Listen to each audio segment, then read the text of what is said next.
This is Caitlin Adams, one of the top rebounders for Liberty women's basketball team.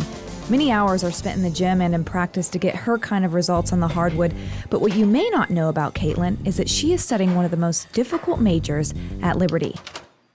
When did you first get interested in nursing?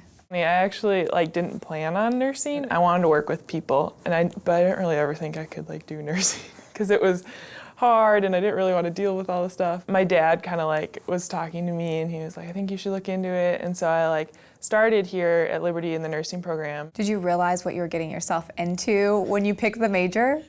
No, I didn't. In freshman year, you hear all the time, oh, it's so hard. Why are you doing that? What are you doing? And I was like, I don't know, I'm just gonna try it. So what made the turn that you were kind of to now loving it? I really started to love it once I started doing clinicals and working with people, because that's what I like the most. But that was when I really was this is what I want to do. I'm excited to just work with people and help them in any way I can. I just wonder how you do it all. You play basketball at the D1 level and a huge asset to your team, but you're also taking what some have said one of the most rigorous majors at Liberty. What is your key to success? Probably just time management. It really helps my teammate, Ellie Rollins, is also a nursing major, and we have all the same classes, same schedule, so we kind of keep each other on track. We study together, and honestly, that is what helps the most. Just because there's so much to keep organized with both basketball and nursing. Do you ever sleep? Depends on the week. How has it been with the coaching staff and them understanding your major? How have they worked with you? They've worked a lot with me. They're very good as long as I come to them and tell them this is when I have classes or clinicals and give them forewarning. They're fine. They work well with scheduling practices around it. How difficult is it at times to be, have all this stuff on your mind? I'm sure there's days maybe when you have a test the next day and you have a game too. How do you keep it all straight in your mind? You really have to differentiate the two.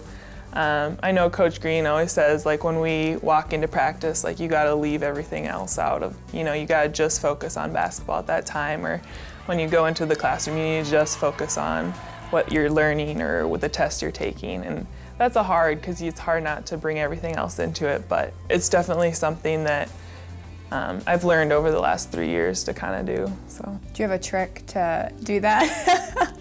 Not particularly, just a lot of prayer probably. How has your college experience maybe been different or met your expectations from what you thought when you started as a freshman or maybe when you were in high school?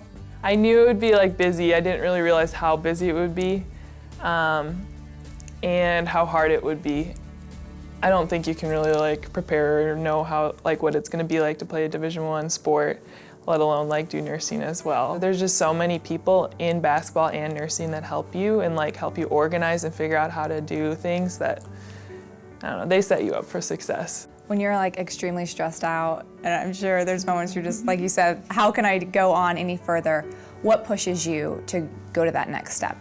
I think just the end goal. I want to be a nurse and I want to be the best basketball player I can be, and I just want to use what the Lord's given me right now and the opportunities, and I would just say that, and with the encouragement of other people is what keeps me going. We've talked with Coach Green so many times, and he just seems to really care about your guys' team spiritually. How has that aided you in, being so bogged down with all the studies that you have and having to practice and play continually? It's helped so much. Coach Green, before every practice we pray. He takes prayer requests. After practice we pray. We do devos before games that he often leads. We've been doing devotions as a team.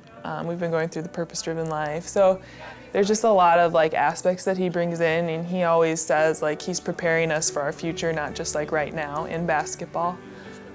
So it's very encouraging just to know that they care about you more than just as a basketball player. They care about your spiritual life as well.